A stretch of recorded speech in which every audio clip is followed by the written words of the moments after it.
રાજ્યકક્ષાના શિક્ષણ મંત્રી શ્રીમતી રીવાબા જાડેજાના હસ્તે કવાંટ તાલુકામાં વિવિધ શૈક્ષણિક વિકાસ કાર્યોનું લોકાર્પણ સંપન્ન. ગુજરાત રાજ્યના માનનીય શિક્ષણ મંત્રી શ્રીમતી રીવાબા જાડેજાના હસ્તે આજે છોટાઉદેપુર જિલ્લાના કવાંટ તાલુકામાં વિવિધ શૈક્ષણિક વિકાસ કાર્યોના લોકાર્પણ તથા શાળા મુલાકાતના કાર્યક્રમોનું સફળતાપૂર્વક આયોજન કરવામાં આવ્યું હતું.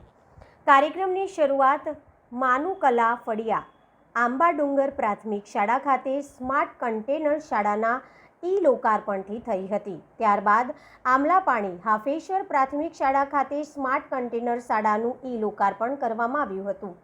આગળ GMDC સર્કિટ હાઉસ કડીપાણી ખાતે દોડ 2.0 છોટાઉદેપુર કાર્યક્રમની ઝાંખી રજૂ કરવામાં આવી હતી. ત્યારબાદ મોડેલ સ્કૂલ રૂમડિયા ખાતે ગર્લ્સ હોસ્ટેલનું લોકાર્પણ તેમજ શાળાની મુલાકાત લેવામાં આવી હતી. અંતમાં PM શ્રી પ્રાથમિક શાળા પાનવડ ખાતે સ્ટેમ લેબનું લોકાર્પણ, શાળાની મુલાકાત તથા SMC સાથે બેઠક યોજાઈ હતી. માનનીય શિક્ષણ મંત્રી શ્રીએ વિદ્યાર્થીઓ, શિક્ષકો અને વાલીઓ સાથે સંવાદ કરી શિક્ષણની ગુણવત્તા વધારવા માટે રાજ્ય સરકારના સંકલ્પને પુનઃ દ્રઢ કર્યો હતો. આ પ્રસંગે લોકપ્રતિનિધિઓ, જિલ્લા વહીવટી તંત્રના અધિકારીઓ, શિક્ષણ વિભાગના અધિકારીઓ, શિક્ષકો, ગ્રામજનો તથા મોટી સંખ્યામાં વિદ્યાર્થીઓ ઉપસ્થિત રહ્યા હતા.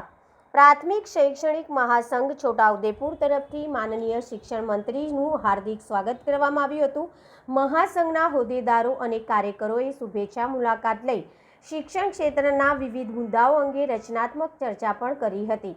આ સમગ્ર કાર્યક્રમ સફળતાપૂર્વક સંપન્ન થતાં શિક્ષણ ક્ષેત્રના વિકાસ માટે રાજ્ય સરકારની પ્રતિબદ્ધતાને વધુ બળ મળ્યું હોવાનું ઉપસ્થિત આગેવાનો દ્વારા વ્યક્ત કરવામાં આવ્યું હતું.